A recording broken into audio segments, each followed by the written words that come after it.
우리 말씀 찾으시겠습니다. 예레미야서 51장, 예레미야 51장 54절에서 64절 말씀 같이 봉독하도록 하겠습니다. 예레미야서 51장 54절에서 64절 말씀 우리 같이 봉독하실까요? 함께 봉독토록 하겠습니다. 바벨론으로부터 부르짖는 소리가 들리는도다. 갈대아 사람의 땅에 큰 바멜의 소리가 들리도다. 이는 여호와께서 바벨론을 황폐하게 하사 그 큰 소리를 끊으심이로다. 원수는 많은 물같이 그 파도가 사나우며 그 물결은 요란한 소리를 내는도다. 곧 멸망시키는 자가 바벨론에 이르렀습니다. 그 용사들이 사로잡히고 그들의 활이 꺾이도다. 여호와는 보복의 하나님이시니 반드시 보응하시리로다. 만군의 여호와라 일컫는 왕이 이와 같이 말씀하시되 내가 그 고관들과 지혜 있는 자들과 도백들과 패수들과 용사들을 취하게 하리니 그들이 영원히 잠들어 깨어나지 못하리라. 만군의 여호와께서 이와 같이 말씀하시니라. 바벨론의 성벽은 회파되겠고 그 높은 문들은 불에 탈 것이며 백성들의 수고는 헛될 것이요 민족들의 수고는 불탈 것인즉 그들이 쇠잔하리라. 유다의 시드기야 왕 제4년에 마세야의 손자 레리야의 아들 스라야가 그 왕과 함께 바벨론으로 갈 때에 선지자 예레미야가 그에게 말씀을 명령하니 스라야는 병참감이더라. 예레미야가 바벨론에 닥칠 모든 재난 곧 바벨론에 대하여 기록한 이 모든 말씀을 한 책에 기록하고 스라야에게 말하기를 너는 바벨론에 이르거든 삼가 이 모든 말씀을 읽고 말하기를 여호와여 주께서 이곳에 대하여 말씀하시기를 이 땅을 멸하여 사람이나 짐승이 거기에 살지 못하게 하고 영원한 폐허가 되리라 하셨나이다 하라 하니라.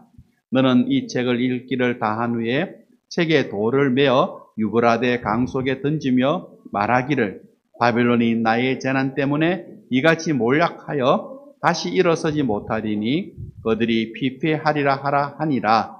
예레미야의 말이 이에 끝나니라. 아멘. 이제 오늘로서 예레미야서가 이제 끝이 납니다. 우리가 이제 말씀을 읽을 때에 이 말씀을 아는 것으로 끝내서는 안 되고 이 말씀을 오늘 우리의 생활 속에 적용시키는 것까지 나가셔야 합니다.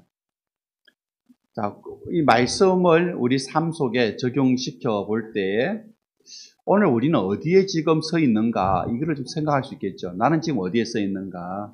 하나님 편에 가까이 가 있는가? 아니면은 하나님과 멀어져 있는가? 이렇게 우리가 생각을 좀 해볼 수 있을 겁니다. 우리가 이제 예레미야서를 7, 8월 2달 동안 이렇게 진행하면서 우리가 확인해 본 것이 있죠. 그것은 뭐냐면은 바벨론에 의해서 멸망한 나라들, 유다 왕국도 있고 유다 주변에 여러 나라들이 있는데, 그런데 바벨론 그 자신도 멸망을 한다라는 겁니다. 바벨론 그 자신도. 왜 바벨론이 멸망하느냐? 너무 강해서 결국 부러졌다라는 겁니다. 너무 강하면 부러지잖아요, 그죠? 예레미야서는 사실상 51장으로 종결됩니다. 51장으로. 오늘 우리가 64절 말씀도 읽으셨지만은, 여기까지다라고 되어 있죠. 이 51장을 우리가 이제 보면은 예레미야에게 하나님의 말씀이 임하고, 그리고 바룩이 그 말을 적었습니다. 그리고 오늘 본문에 나오는데 스라야라고 하는 사람이 바벨론에 그 책을 가지고 가서 낭독을 합니다. 그러니까 하나님께서 예레미야에게 말씀을 주시고 바룩이 옆에서 그 말씀을 기록했고 스라야가 그 말씀을 읽었다라는 겁니다. 이 스라야가 누구냐? 바로 말씀을 적었던 바룩의 형제이죠. 근데 이제 이 스라야에게 두 가지를 명령을 합니다. 그 두 가지 명령이 뭐냐? 바로 60절에서 62절에 보시면은 하나는 바벨론 심판에 대한 이 예언을 읽어라. 그죠? 61절에 읽어라. 그 62절에 보면은 그리고 뭐 하라? 기도하라라는 겁니다. 62절이 기도문이거든요. 여호와여 하면서 기도하는 거죠. 그러니까 말씀을 읽고 그 말씀을 가지고 기도하라. 이렇게 이제 두 가지를 명령을 합니다. 근데 누구 앞에서 읽으라는 겁니까? 바벨론의 포로로 잡혀간 유다 백성들에게 읽어주라라는 겁니다. 바벨론을 향해서 읽으라는 것이 아니고 바벨론이 망한다라고 하는 그 바벨론 심판을 바벨론을 향하여 읽어주라는 것이 아니고 바벨론에 끌려간 포로들에게 읽어주라라는 겁니다. 무슨 뜻이죠? 바벨론은 결국 망한다라는 거죠. 그리고 하나님은 그 포로들을 반드시 구원해 주신다라는 겁니다. 그래서 포로들에게 읽어주라라고 합니다. 그리고 기도하라 그러죠. 62절에 보면은. 무슨 기도입니까? 하나님의 뜻이 이루어지기를 기도하는 겁니다. 바벨론의 심판에 대한 예언이 그대로 이루어지기를 기도하죠. 그 기도가 뭡니까? 그 땅은 폐허가 된다라는 겁니다. 바벨론은 폐허가 된다라는 거죠. 근데 우리 여기서 한 가지 이제 발견할 것이 있습니다. 신앙생활에서 중요한 이제 팁이 되는데요. 그게 뭐냐면은 말씀과 기도는 함께 가야 한다. 꼭 기억하시기를 바랍니다. 말씀과 기도는 같이 가야 한다. 왜? 말씀이 없는 기도는 감정적인 신앙이 될 수가 있습니다. 말씀이 없고 기도에 치우치면 감정적이 될 수 있죠. 그리고 기도가 없는 말씀은 메마르게 됩니다. 그래서 말씀과 기도는 어떻게 같이 가야 한다. 그래서 감정적으로 치우치지 않고 또 메마르지도 않기 위하여 같이 가야 된다. 그래서 오늘 예레미야가 두 가지를 부탁하잖아요. 말씀을 읽고 그 말씀을 가지고 기도하라 이렇게 부탁을 하죠. 자, 기도하고 난 다음에 뭐 해라 그럽니까? 63절 보실까요? 63절을 보면은 기도하고 난 다음에 그 책을 강에 던져버리라. 바벨론에 흐르는 그 유브라데스 강에 던져버리라고 이야기를 합니다. 왜 그 어렵게 기록한 책을 갖다가 읽고 던져버리라고 합니까? 하나님께서는 반드시 바벨론을 심판할 것이고 바벨론에 끌려간 유다 백성들은 구원하실 것이고 그리고 바벨론에 대한 구원의 기회는 없을 것이다. 그런 의미죠. 바벨론에게 기회가 없다는 겁니다. 그러니까 책을 던져버리라는 거죠. 세상 끝에도 마찬가지입니다. 세상은 시작이 있으니까 끝도 있습니다. 종말이 있습니다. 언제? 예수님께서 다시 오시는 날. 그날이 세상 끝이죠. 근데 그 전까지는 기회가 있습니다. 예수님 믿고 우리가 구원받고 하나님의 자녀가 될 수 있는 기회가 있는데 주님이 오시면은 이제는 기회가 없는 거죠. 남은 거는 뭡니까? 심판밖에 없다는 거죠. 그런데 그 심판의 날이 마지막 때가 오늘 성도님들에게는 어떤 날이 됩니까? 우리 성도님들에게는 모든 눈물이 씻어지는 날. 이 땅에서 받았던 모든 서름, 모든 고통, 그리고 모든 눈물이 다 씻어지는 날이 될 수 있다는 거죠. 그리고 세상에서 받았던 그 모든 아픔과 고통이 완전히 잊혀지는, 사라지는 그런 날이 바로 마지막 때가 된다라는 겁니다. 더 중요한 거는 천국의 문이 열린다는 거죠. 예수님처럼 우리도 변화되어서 바로 천국에 들어가는 날이 된다라는 겁니다. 자, 이렇게 이제 예레미야서는 51장으로 끝이 납니다. 51장으로. 바벨론 심판받고 바벨론은 완전히 폐허가 됩니다. 아무것도 남겨지지 않습니다. 그런데 아무것도 없는 그 곳에서부터 하나님은 일하신다라는 겁니다. 아무것도 없는 곳에서부터 하나님 일하신다.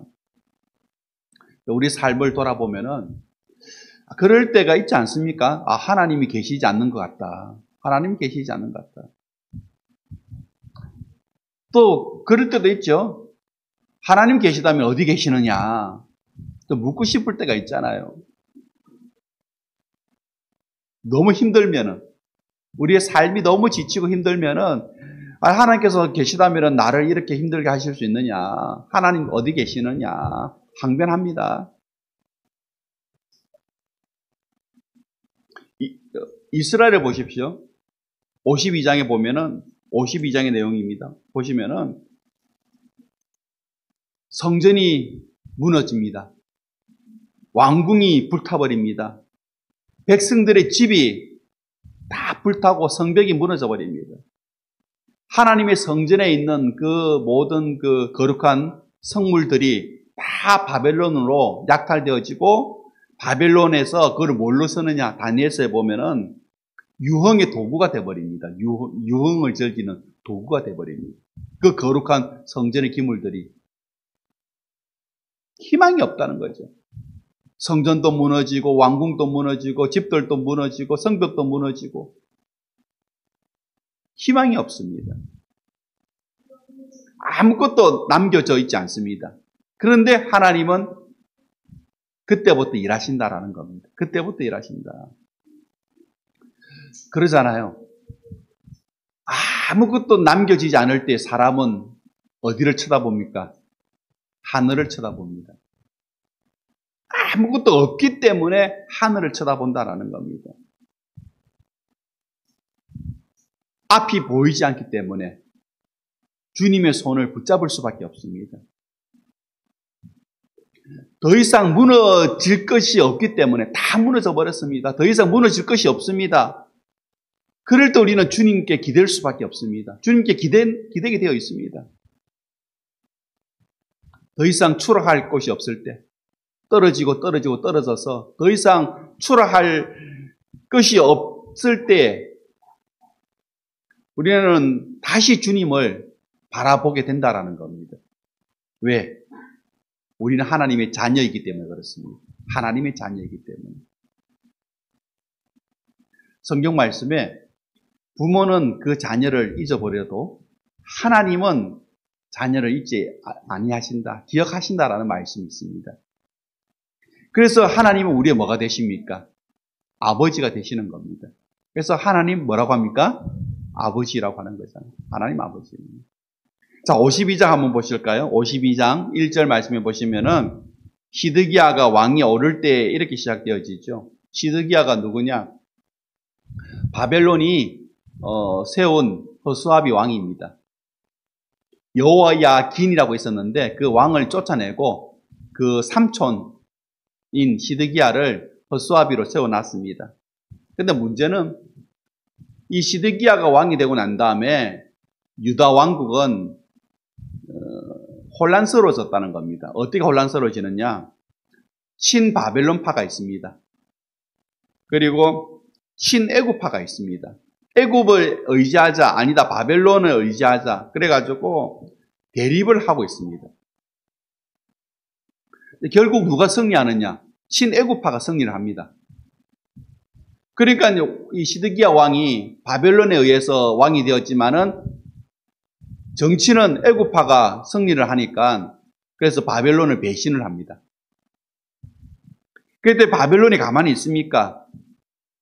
자기가 왕을 세워 만들어 놨는데 자기들을 배신을 하니까 바벨론이 어떻게 하느냐?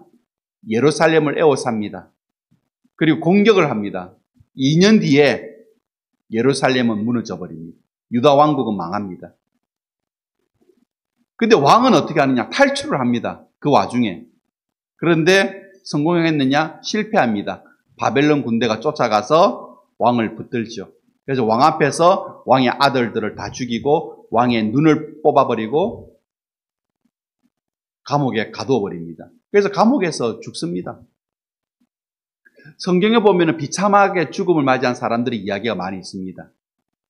돌에 맞아 죽은 사람의 이야기도 있고 땅이 꺼져서 땅에 빠져서 죽은 사람의 이야기도 있는데 가장 비참한 사람의 죽음이 누구냐? 시드기야입니다. 왜? 자기 눈앞에 자기 아들들이 죽는 것을 봅니다. 자기 자신은 눈알이 뽑혀버립니다. 그리고 감옥에서 갇혀서 감옥에서 죽습니다. 더 비참한 것은 성경에 보면은 시드기야가 죽었는데, 그래도 왕이잖아요. 왕이 죽었는데 애도하는 사람이 없었다라는 겁니다. 아무도 애도하지 않습니다. 왜 애도하지 않느냐? 우리 2절 보실까요?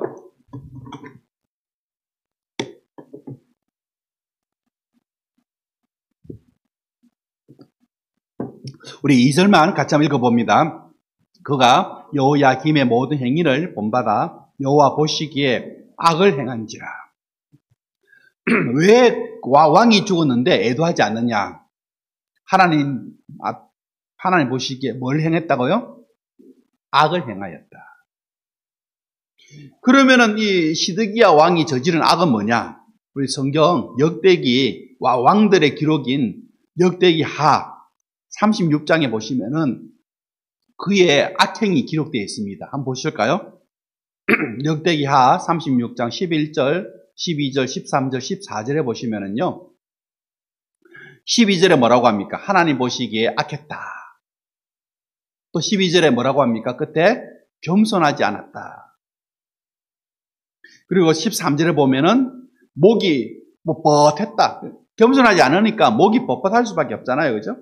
그리고 마음은 완악했다. 그리고 하나님께 돌아오지 아니했다. 14절에 보면은 이방 모든 그 가정한 일을 따라서 이게 뭡니까? 우상 숭배죠. 그래서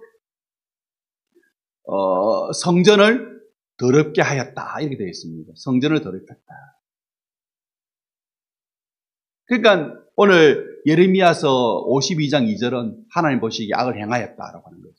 그 왕들의 행적을 기록한 역대하에 보니까 겸손하지 않고 목이 곱고 마음이 완악하고 하나님께 돌아오지 아니하고 우상 숭배를 통하여서 성전을 더럽혔다. 이렇게 되어 있는 겁니다.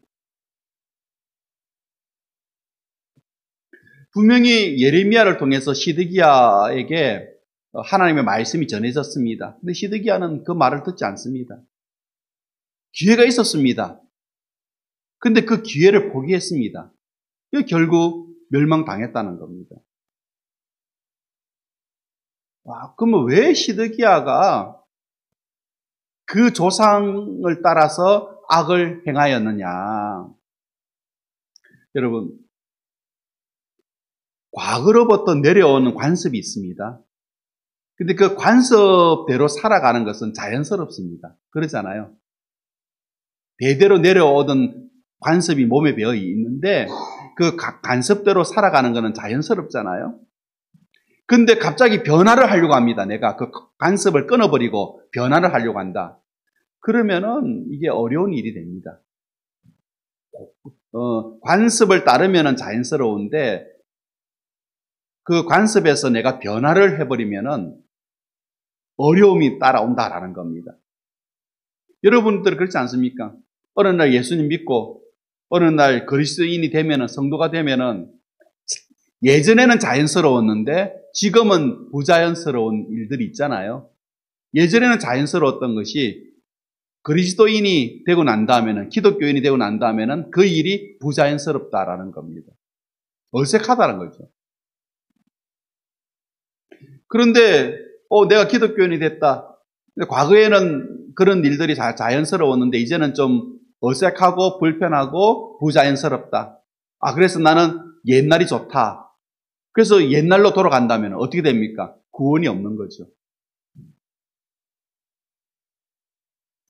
그래서 오늘 시드기야를 보면서 시드기야는 자연스럽게 그냥 조상들의 죄를 따라간 겁니다. 그게 자연스러우니까. 오늘 우리도 보면은 우리 삶 속에 익숙한 일들이 있습니다. 내 삶 속에 내가 참 익숙하게 여기는 일들이 있습니다. 또 자연스럽게 여기는 일들이 있습니다. 근데 그 익숙한 일이, 그 자연스러운 일이 하나님 말씀과 관계가 있느냐? 만약 말씀과 너무 멀어져 있는 그런 익숙하고 자연스러운 일이라면 어떻게 해야 됩니까? 그 일을 우리는 포기해야 되죠. 끊어야 되죠. 과감하게 끊어야 되는 겁니다. 자, 우리 오늘 본문입니다. 31절부터 34절 말씀 보실까요? 여기서 하나, 우리가 좀 주목해야 될 것이 하나가 있는데, 그게 뭐냐면은, 이스라엘의 마지막 왕이 시드기야잖아요. 시드기야 앞에 여호야긴입니다. 여호야긴이 바벨론에 의해서 강제로 왕위에서 쫓겨나가지고 바벨론에 끌려가고 그 삼촌 시드기야가 왕이 되었죠. 근데 시드기야는 하나님 보시기에 악을 행하였고 그의 죽음은 비참한 죽음이었습니다. 그러면 여호야긴은 어떻게 됐느냐? 바벨론에 끌려간 여호야긴은, 성경은 이 여호야긴에 대한 이야기를 하고 있습니다. 31절 보실까요? 뭐라고 하냐면은 바벨론 왕이 여호야긴의 머리를 들어주었다. 이 말은 신분을 회복시켜 주었다는 겁니다. 신분이 뭡니까? 왕이잖아요. 신분을 회복시켜 주었다. 그리고 감옥에서 풀어 주었다. 이렇게 됩니다. 그리고 34절에 보실까요? 그가 평생에 쓸 모든 것은 어떻게 했다고요? 죽을 때까지 바벨론이 책임져 줬다라는 겁니다. 왜 이 기록이 있을까요? 시드기야의 기록은 우리가 이해가 됩니다. 근데 여호야긴의 기록이 왜 이렇게 있을까요? 성경에? 신학자는 이것을 가리켜서 뭐라고 하냐면은 미래에 대한 희망의 말씀이다라고 이야기합니다. 희망의 말씀이다라고 이야기합니다.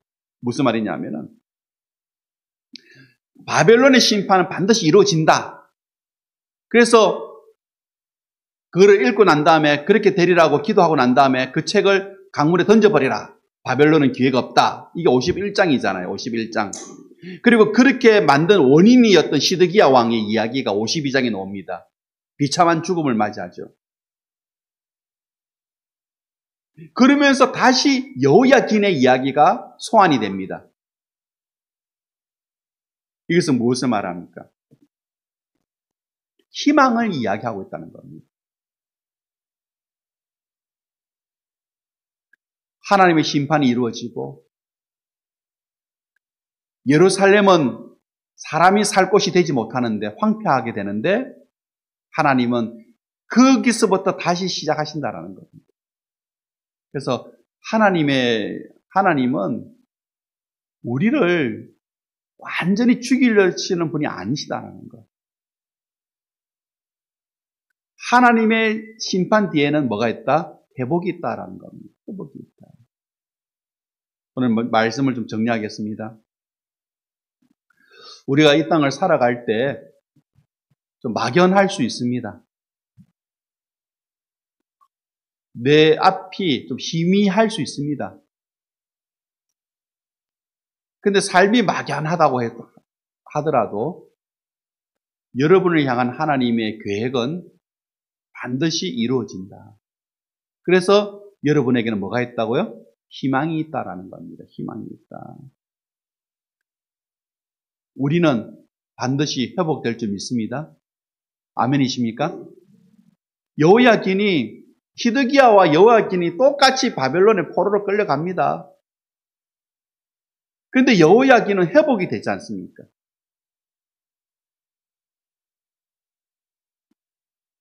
지금 우리 상황이 어렵다 하더라도 하나님은 여러분을 기억하신다는 거죠. 그래서 여러분은 회복된다라는 겁니다.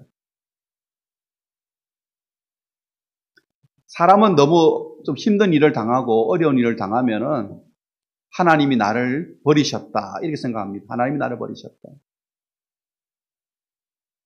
나는 하나님의 진노를 받고 있다 이렇게 생각할 수 있습니다. 너무 어려운 일을 당하면은 내가 지금 당하는 이 고통이 하나님의 진노인가? 내가 벌을 받고 있는가? 이렇게 생각할 수 있죠. 그런데 여러분 아닙니다. 오늘 여러분이 이 자리에 있다는 그 자체가 이미 여러분은 하나님의 자녀다라는 겁니다. 환경 때문에 하나님은 계시는가? 하나님이 나를 버리셨다라고 우리는 외치고 싶지만은 아닙니다. 하나님은 여러분을 버리지 아니하십니다. 왜? 하나님의 자녀이기 때문에. 그 증거가 뭐냐? 이 자리에 앉아있다라는 겁니다.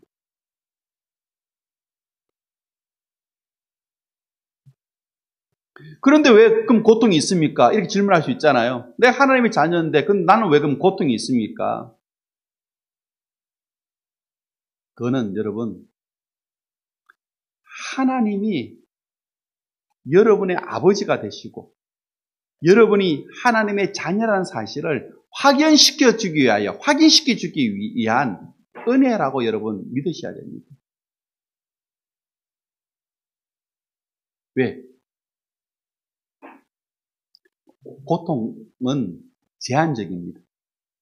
우리가 고통당한다, 내 삶 속에 어려움이 있다, 그것이 영원하지 않다는 겁니다. 영원하다면 그거는 형벌이죠. 그런데 우리의 고통은 영원하지 않다, 제한적이다.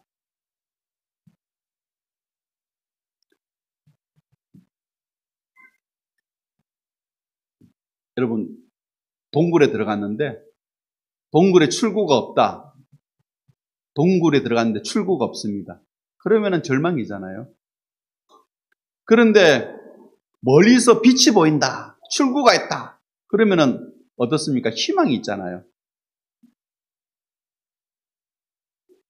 오늘 우리가 걸어가고 있는, 여러분이 겪고 있는 그런 어려움들, 그 고통들, 아픔들, 출구가 없는 것이 아니고 출구가 있습니다. 터널입니다, 터널. 그냥 지나가면은 통과할 수 있다는 거죠.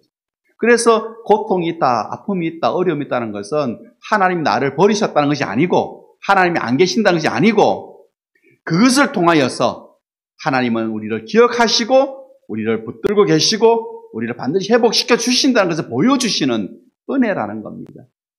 그래서 문제가 있다, 아픔이 있다, 고통이 있다, 그러면은 우리에게 뭐가 있다고요? 은혜가 있다. 이렇게 여러분 여기셔야 되는 겁니다. 그렇기 때문에 오늘은 이 예레미야서를 마치면서 우리는, 제가 여러분에게 부탁드리고 싶은 이야기는 한 가지입니다. 회복을 소망하자라는 겁니다. 회복을 소망하자. 회복을 기대하자라는 겁니다. 나는 회복될 수 있다. 하나님은 반드시 여러분들을 회복시켜 주실 줄 믿습니다. 아멘이십니까? 기도하겠습니다.